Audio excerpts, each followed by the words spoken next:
प्राचीन मिस्र। नाम सुनते ही रेगिस्तान के आसमान को छूते विशाल पिरामिड, मंदिरों की दीवारों पर उकेरे गए रहस्यमय चित्र और सोने के ताबूतों में बंद मम्मी वाले फराव की छवियां आंखों में घूम जाती हैं। नील नदी के किनारे बसा यह सभ्यता 3000 सालों से भी ज्यादा समय तक फलती फूलती रही और एक ऐसी विरासत छोड़ गई जो आज भी हमें मोहित करती है। गणित और खगोल विज्ञान की उनकी गहरी समझ से लेकर उनके धार्मिक विश्वासों और कलात्मक अभिव्यक्तियों तक प्राचीन मिस्रियों ने समय की रेत पर एक अमिट छाप छोड़ी। उनकी कहानी इनोवेशन, स्पिरिचुअलिटी और ह्यूमन एंडेवर से बुनी एक दिलचस्प दास्तान है। गीजा का महान पिरामिड उनके इंजीनियरिंग स्किल्स का प्रमाण है, जबकि हायरोग्लिफिक राइटिंग उनकी समृद्ध संस्कृति और मान्यताओं की झलक दिखाती है। आज भी उनकी सभ्यता के पतन के हजारों साल बाद हम उनके रहस्यों को जानने के लिए उत्सुक हैं। प्राचीन मिस्री धरती और दिव्य दोनों के मास्टर थे। उन्होंने विशाल साम्राज्य बनाए, शक्तिशाली सेनाओं का नेतृत्व किया और व्यापार नेटवर्क्स फैलाए, लेकिन वे डीपली स्पिरिचुअल भी थे।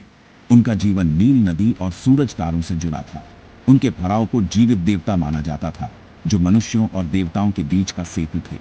उनकी कॉस्मोलॉजी देवी देवताओं, रिचुअल्स और आफ्टरलाइफ की मान्यताओं से भरी उनके जीवन के हर पहलू में व्याप्त थी। प्रैक्टिकलिटी और स्पिरिचुअलिटी, अर्थली पावर और कॉस्मिक कनेक्शन का यह अनोखा मेल ही प्राचीन मिस्र को इतना यूनिक बनाता है। आगे हम इस दुनिया के ओरिजिन्स, अचीवमेंट्स और डिक्लाइन को एक्सप्लोर करेंगे। सोचो, एक विशाल रेगिस्तान, तपती धूप, जहां जिंदगी मुश्किल लगती है। फिर पानी की एक चमकती नदी जो इस रेगिस्तान से होकर बहती है, जीवन का वादा लेकर। यह थी नील नदी, प्राचीन मिस्र की लाइफलाइन, उसकी सभ्यता का क्रेडल। प्राचीन मिस्री नील का महत्व जानते थे। वे अपनी जमीन को केमेट कहते थे, मतलब काली जमीन, नदी की बाढ़ से आई उपजाऊ मिट्टी के कारण। यह बाढ़ प्रिडिक्टेबल और लाइफ गिविंग, आफत नहीं बल्कि देवताओं का आशीर्वाद मानी जाती थी।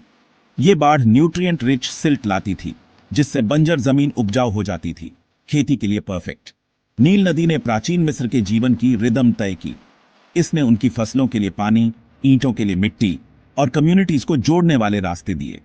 नील का प्रभाव सर्वाइवल से आगे भी था। यह उनके धार्मिक विश्वासों, कला और पहचान का हिस्सा बन गई। नदी सिर्फ जियोग्राफिकल फीचर नहीं थी, ये एक देवी थी जिसकी पूजा की जाती थी। इसकी बाढ़ रिबर्थ और रिन्यूअल का प्रतीक थी, जीवन, मृत्यु और पुनर्जन्म के साइकिल को दर्शाती थी, जो प्राचीन मिस्र के बिलीफ्स का केंद्र था। लगभग 3100 बीसीई में मेनेस नाम के एक राजा ने ऊपरी और निचले मिस्र को एक कर दिया, जिससे प्राचीन मिस्र सभ्यता की शुरुआत हुई। नील नदी ने इस यूनिफिकेशन में मदद की, इसके किनारे बसे अलग अलग कम्युनिटीज को जोड़ा, एक पावरफुल सभ्यता की नींव रखी। नील, इस सभ्यता की लाइफ गिविंग आर्टरी, ने एक ऐसी संस्कृति को पोषित किया जिसने दुनिया पर अपनी अमिट छाप छोड़ी।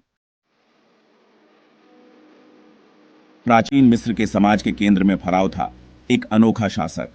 सिर्फ राजा से बढ़कर फराव को जीवित देवता माना जाता था, धरती पर भगवान होरस का रूप।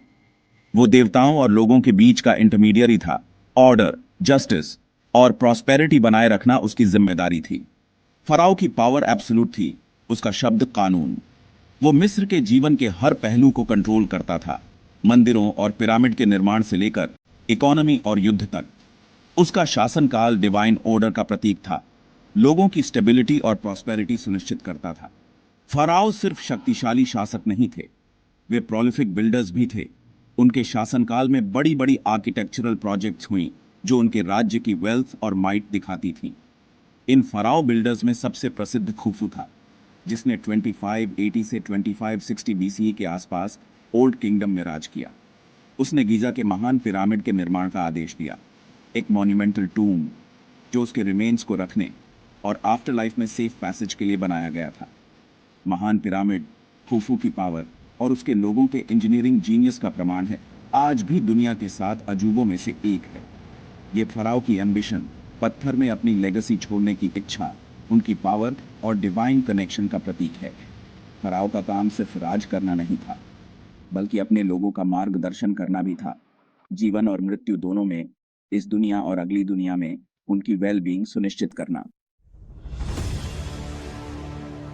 प्राचीन मिस्री आफ्टर लाइफ के बारे में बहुत सोचते थे। उनका मानना था कि मृत्यु अंत नहीं, बल्कि एक ट्रांजिशन है, एक दूसरी दुनिया की यात्रा जहां मृतक हमेशा के लिए जीवित रहेगा।